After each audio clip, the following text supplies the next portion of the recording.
most important topic for the day, money laundering and how it should be handled. It's a slightly technical topic, so please listen with patience. Okay, this is a standalone topic in your Gs-3 as a part of syllabus. So if you listen to this lecture, most of your money laundering topic will be over. Don't just confine to this single discussion. We will go beyond that and close the topic of money laundering. Okay. I'm not talking in technical terms like I'm not going to give you value addition, case loss. I will give them. But most importantly, the conceptual part, understanding part. How should you understand and what kind of questions are asked in mains exam? We will see now. Okay. Now, money laundering.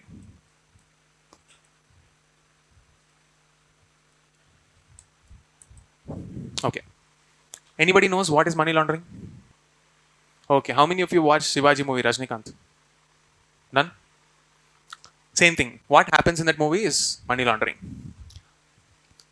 It begins with one step. You do some illegal activity. Either you're an underworld don or a real estate mafia guy, or you have a nexus with politicians and some illegal activity, and the money that is generated out of it will become the genesis of money laundering. Yeah. Tax evasion. See, that's what I'm telling you. Can you, let's say you watch this movie Atadu, for example. There is one movie, okay, where you get paid for assassinating a politician. Do you think you can pay tax for that? You deposit money in the account and you file tax. According to income tax, this is my source of income. Can you say that? Of course, there is tax evasion, and the very reason why it is evading taxes is because, see, tax evasion can be of two types. On one hand, you can evade tax because you just want to save money. That is also a problem. What is a bigger problem? The source of that money. How are you benefiting? See, you might be a legitimate business. You might be wanting to evade tax. You will be using the loopholes available in the law to just save some tax money. I'm not saying that is wrong, but are you doing a legitimate activity or an illegitimate activity? That is more important. Money laundering is a bigger problem in the context of illegitimate money, because anyone who is doing legitimate, business will have very limited sources of evading taxes, and they won't be evading the clutches of lawmakers and bureaucrats that easily. It's not as big as a problem that we imagine it to be. The bigger problem? Proceeds from crime. Mafia, human trafficking, drugs, weapons. See, you just watch any Lokesh Kanagaraj movie, you will understand. Okay, that is the common theme. The Lokesh cinematic universe that we are talking about. Cooley is coming up, right? So I don't know if it is an extension of that, but all the movies, whether you're watching Vikram, you're watching Kaidi or anything, basically, it's about the proceeds of crime. Clear? The money that you get out of that, the intent there is to cover it up as something that we obtained from legal activities. How do they do that? There's a 3-step process, and let's understand that. See, step number 1 is that money usually is from proceeds of crime. So, there is a 3-step process. Step number 1 is called placement. What happens in this placement? Let's say you take bank accounts of, let's say, 10 people. How many of you watched this movie Kubera? You watched. So let's say, for example, we'll use the example of movies so that you remember this content easier. If you haven't watched it, anyway, I'm going to tell you. Let's say you bring, it's not as easy as I'm saying, but just let's use it for our convenience. Let's say you bring some 10 beggars. Okay? And you open bank accounts for all of them. As per today's law, up to 12 lakhs of income is non-taxable. Or you don't have to pay any tax. You can file 0 tax returns. Okay? Now, let's combine both Mahesh Babu's Atadu and Kubera. So Mahesh Babu got 1 crore for assassinating a politician. Now he wants to launder that money. He will, use Nagarjuna to deposit money in 10 accounts. The first thing is, he'll pay some money to Nagarjuna and get 10 people and make it all legitimate. So now 12 into 8, 96. 96 is sorted, rest 4 is for Nagarjuna to settle. So this 1 crore, which is an illegitimate money, is now entering into, placed into legitimate accounts. So step number 1 is done. Now the second layer. This is called layering. In layering, these people will be made to buy or invest in some companies, or they will buy some cryptocurrency or some real estate asset, something they will buy. Okay. Now this transaction, is it legal or illegal? It's legal. Okay. They will create all the documentation for it. And finally, these companies and crypto assets are not invested in India. They will be invested in a tax-free zone, very low tax zone like Mauritius, Cayman Islands, or there are many places like that. Okay. Now you start a company there and then come back to India. Just like how Shivaji movie, mein, you see Rajnikant's friends depositing money into Rajnikant Foundation, right? And that third process is called integration. You enter into Indian economy through legitimate means. Clear? This step 3 is called integration. Placement, layering, and integration. And these are the steps in money laundering, usually. Now you understood the basics of money laundering. Clear? Do you think this is desirable for India? Why? What will happen? Because after the money is laundered, maybe that money will be used for terrorist activities. It can be used for supporting politicians who are clubbing with, antisocial elements. It can enter into India as, let's say, NGO funding. And that funding will be used to create a propaganda and agenda that a certain economic activity is harmful for environment, just as an example. Okay.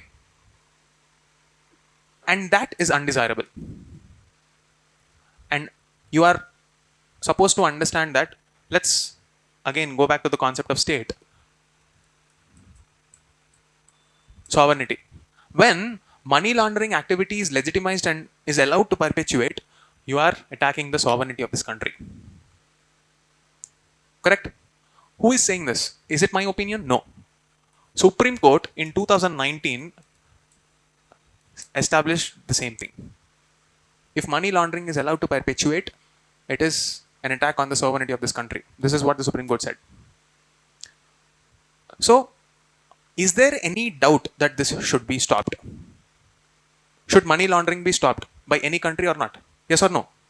Because the social contract between the individual and the state, the glue that binds this contract is the power of taxation.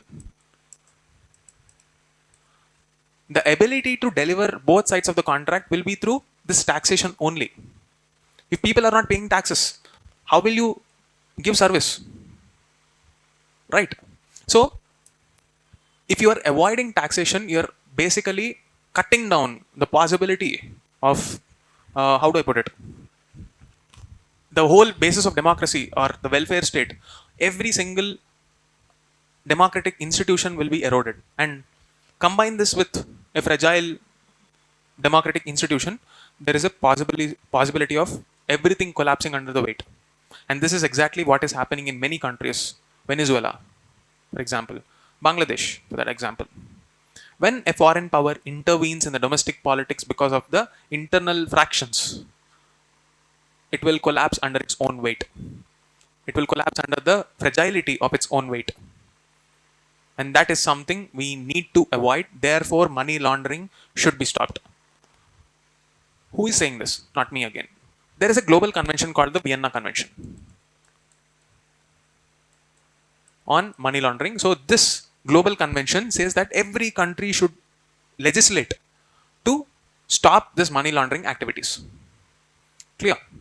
The corresponding law in Indian case is the PMLA which is enacted in 2002. Now, PMLA Section 3. You will find the definition of money laundering in Section 3 of Money Laundering Act. That Section 3 says money laundering is an activity which is done with an intent to conceal or showcase it as a. In the beginning of the article itself, you will see, if not the exact wording, the it is going to define it as a activity which is meant to conceal the intent and the source of how that money is obtained. It is actually a proceeds of crime, and you're trying to portray it as a legitimate source by covering up through this 3-layered process. Placement, layering, and integration. If there is an established proof that this happened, you can be booked as an economic offender, and it is a criminal offense.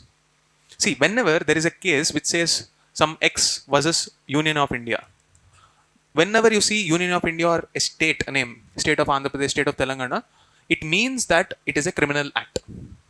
Why is it like that? I've explained it. You are actually attacking the sovereignty of this country. So any criminal act will be projected like this. Clear? Understood?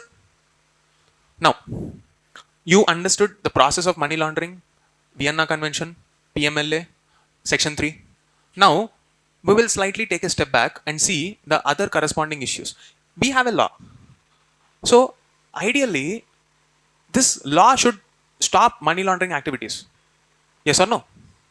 But what is the reality? Intent and action. Yesterday we told, right? Like there is a gap between our intention and action. There is something wrong in governance or the ethical framework that is responsible behind this. Let's see that. Now, according to the finance minister report or statement, a statement on the floor of the house, there are some 5,000 odd cases, 5,400. I don't see 5432 or something. See the number. 5892. Yeah, there are 5892 cases, and out of them only 15, just 15 out of 5,892 cases had a conclusive conviction. This is horribly low. Either the cases are false, or the governance mechanism is so poor and so that justice is not delivered. Either of these two possibilities are only explanations for this statistic. Either the governance is bad, or the adjudication process is so bad that it is slow and inefficient, justice is delayed and denied, or there is a possibility of false accusation. Either of these cases do not augur well for the credibility of Indian democracy. Right. So, we have to see what is the issue here. To understand this, let's take a step back and understand how Criminal Procedure Code, or now BNSS, from 1st July 2024, we have something called CRPC, Criminal Procedure Code, and now it transformed into BNSS, Bharatiya Nagarik Suraksha Samhita 2024 from 1st July 2024. I don't remember the exact section, and you also don't have to remember exact section. The previous section is very famous, that's why I remember. According to the section 437 of the CRPC, you can be granted in bail. Now, what is a bail? Why will it come into the picture? What is the problem? What is the present situation? Let's understand. See, if investigating authorities are there, you have to understand that law and order is a state subject. So ideally, it should start with the police, right? So when it is starting with the police, what will happen? You go and file an FIR first. This is called the first information report, without which you cannot take an action. Then, if you take an action, produce the person in the court. Proceedings will happen, and finally there will be a charge sheet, and according to the charge sheet, action will be taken. This is the due process of law established by CRPC. The point of contention here is, since economic offences are transnational, across boundaries, do you think a state government is good enough to handle such kind of crimes? So this is where the parliament decided to make PMLA and empowered a body called Enforcement Directorate. And enforcement directorate is given some extraordinary powers where they don't have to take the normal due process of law where FIR is required to take an action. So what did ED do? Because it is such a powerful organization, it straight away started, as per the provisions of PMLA, taking action. The normal procedure is not necessary. Okay? So it started with a new method. Instead of FIR, there is something called ECIR. Okay? This ECIR is a document which legitimizes ED's action. They don't have to follow due process of law or wait for court and all. They'll start taking actions directly. And within PMLA, there is one extraordinary provision. If a person is booked under PMLA, in normal cases, court will decide whether you are guilty or not. In PMLA, if you are booked under that, by default you are accused. And you have to go to the court and prove your innocence. You are guilty unless proven otherwise. Why is the law so strict here? Because the nature of offense is directly attacking the sovereignty of this country. Okay. Now when you give such extraordinary powers which will curb all rights, what kind of rights? We are talking about Article 20 Clause 1. Okay. See, you have rights against, you know, extraordinary powers from the state. So due process should be followed when you take away the fundamental rights. Arresting a person is like taking away their liberty. When you give that extraordinary power to ED, you better have a reason. Right. In 2022, and also before that, in 2017, in one of the cases, which case? See here. Veerbhadra Singh. In Veerbhadra Singh case, no FIR is required to initiate proceedings under the Act. This is what Supreme Court said. But what happened in 2019? Ex-Home Minister P. Chidambaram was arrested. And he was alleging that ED was harassing him for a very long time. Now, you saw extraordinary powers are there with ED. And the problem with money laundering is this money is obtained through illegal activities. Obviously, there is tax evasion.